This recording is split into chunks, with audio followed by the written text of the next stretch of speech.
Фатҳулло Муллоҷонов ҳамкори лоиҳаи масъулнокии оби ташкилоти байналмилалии Helvetis Swiss Intercorporation аст ва беш аз 5 сол мешавад ки тибқи дастурҳои лоиҳавӣ дар бартараф намудани камбудиҳо дар самти истифодаи босамери захираҳои обӣ саҳм гузошта истодааст. Ӯ заминҳои хоҷагии худро бо усули обёрии ҷӯяки кӯтоҳ шодоб гардонида ҳар як ваҷаб заминро самаранок ва обро сарфакорона истифода мебарад.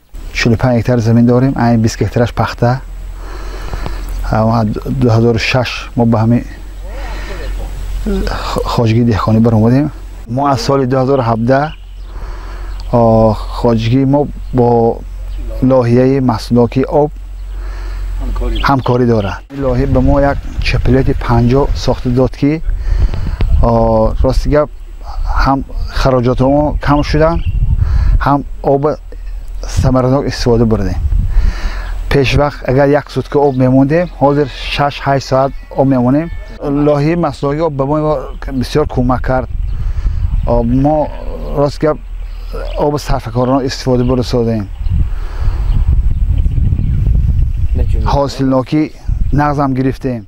Ман баъди пошидани нурии минералӣ мо ҷое ки кӯтоҳ гирифта баъд об мемонем. ҳам замин тез об мегирад, бисёр об сарф намешавад, ҳосил бисёр фоидаи нағз мебиёрад. Сафар Маҳмад Ҳафизов машваратчии лоиҳаи масъулнокии об ва агроном консултанти хоҷагии деҳқонии Фирдавсияк дар ноҳияи Масҷоҳ мебошад. Ба гуфти ӯ, маҳз дар ин хоҷагӣ тибқи лоиҳаи масъулнокии об ки аз ҷониби ташкилоти байналмилалии Helvetis Swiss Intercorporation ва маблағгузории ҳукумати Швейтсария дар ҳудуди вилояти Суғд татбиқ гашта истодааст. Дар масоҳати 1 гектар замин майдончаи намоишӣ таъсис дода шудааст. Мақсад аз ташкили ин майдончаи намоишӣ пеш аз ҳама татбиқи технологияи самараноки обёрӣ, ҷорӣ намудани ба ҳисобгирӣ ва муайян намудани масъулнокии оби полезӣ дар сатҳи замин барои истеҳсоли пахтаи беҳтар истеҳсолшудаи BCI бо истифода бурдани обченкунаки чипалети 50 ва 25 ва баланд намудани малакаву дониши деҳқонон оид ба чен кардани об ва бурдани ҳисоботи хароҷоту даромаднокии фермерон маънидод карда мешавад.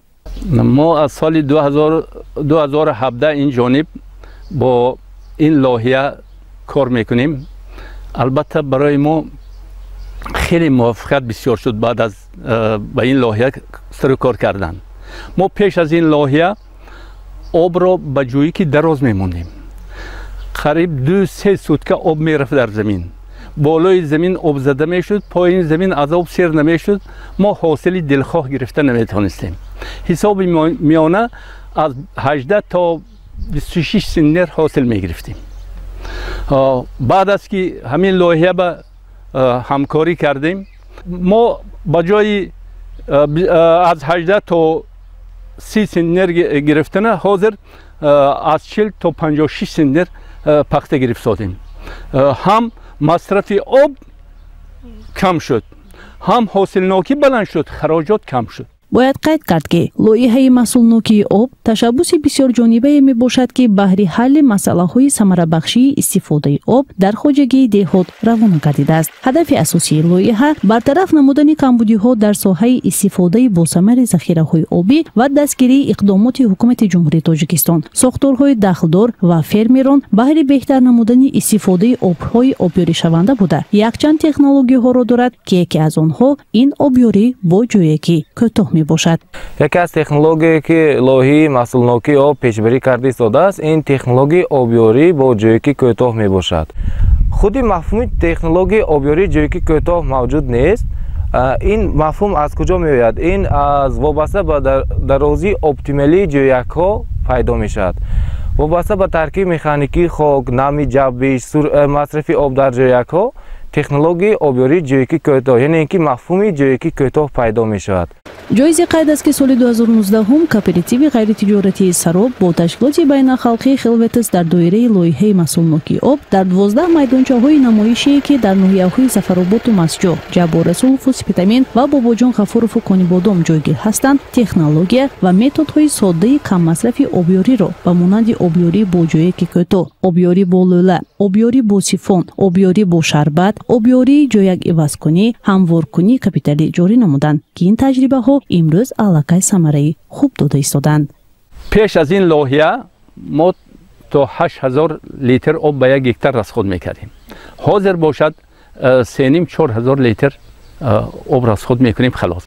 دیقانایی که موقتی سر کار میکنن خیلی فهمیششون دانششون بلند شدگی، چون که ما همین میجانتین نمایشی به مردم آورده، هر یک تدبیر به نشان داده من انمی خیلی کار کردیم، انمی خیلی کار میکنیم، گفته نشان میتیم و یا از روی همین رفتد و یارم عمل میکنن و یارم حاصل نوکیاشو زیاد شد. لیکن خواجگاهی که بیرون از این لایحه هستن و یا البته حاصلی دلخواه گرفته نمیتونن، چون که جویک دراز که بالای زمین از آب برزیاتی میرده، زمین سیاه میکند و همون شیری زمین ششته میبرد آب، پایین زمین از آب سیر نمیکند، خاک هم ویرون میکنند.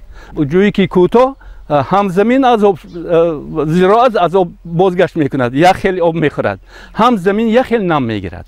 خواهیم که حاصلی دلخواه گیریم، جویی که بعد از آذوقه دادن جویی که از 70-80 متر دراز نگیریم، اون وقت در بر بالا 1 سوتکه از 1 سوتکه زیاد آب نمیمونیم، آب 3 سوتکه نه 1 سوتکه آب میمونیم، هم آب اکنوم میشد هم حاصل زیاد میشه. با گفت متخصص ساحه آبیاری در لایحه محصولنوکی آب جورابک رحیمов، وابسته به ترکیب مکانیکی خاک و نمی جبیش، درازی جویک‌ها در آبیاری جویک کوتاه از 50 تا 100 متر شده میتواند. در دایره لایحه محصولنوکی آب به 3200 نفر فرمیران همه نمود تکنولوژی‌های آبیاری آموزانیده شده. حالا زیاد از 80% تکنولوژی آبیاری جویک کوتاه را در خواجگی‌های دهقانی خود جاری و از آن حاصلنوکی بلند گرفته ایستادند. پیش از آن که ما درباره تکنولوژی گپ زنیم، یک مفهوم اساسی از خودی آبیاری چیست؟ آبیاری این با طور صنعی نرم کردن قبض خاک را میگویند.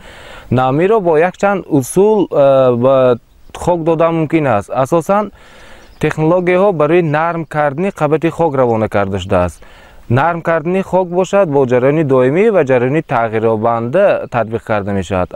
اصلا در لایحه محصولنوکی آب ما با جریان دائمی سر و کار میگیریم و این را با تکنولوژی آبیاری جویکی و زمین ها تطبیق میکنیم. تکنولوژی آبیاری جویکی در نوبت خود به یک چند قسم ها تقسیم می شود که از آنها ما با تکنولوژی آبیاری جویکی کوتاه بسیارتر سر و کار میگیریم.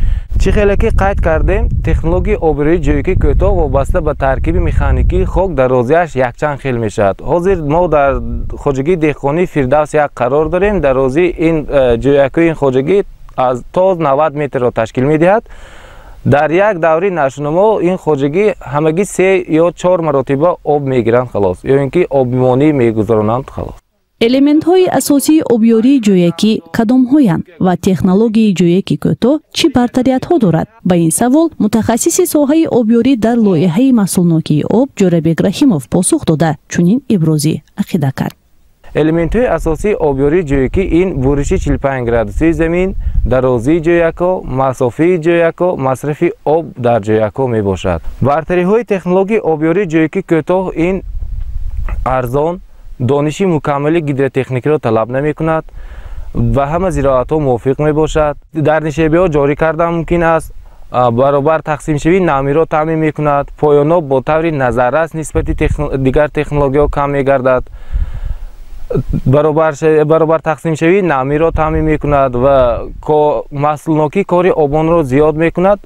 коэффициенти истифодабарии замин дар ин технология 0.94-ро ташкил дода бошад ҳам аз ҳисобе ки баробар замин нарм мегардад, ҳосилнокӣ нисбати дигар технологияҳо баланд мешавад.